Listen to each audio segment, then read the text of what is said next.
اهلا بيكم في قناة يوسف ليزر. معاكم هاني الخضيري من اسكندرية. اسكندرية يا ماريا يا ارض الزعفران.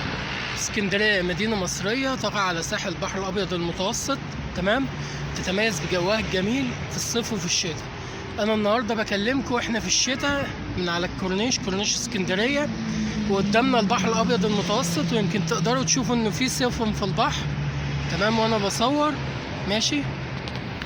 مدينة اسكندرية المدينة اللي بتختلط فيها الحضارات والثقافات، الحضارة المصرية القديمة مع الحضارة اليونانية مع الحضارة القبطية مع الحضارة العربية. تقدر تشوف كمية التنوع في الحضارات وكمية الجمال في اسكندرية، سواء كان كطقس أو كبحر أو كطبيعة أهلها الطيبين كرمة، تمام.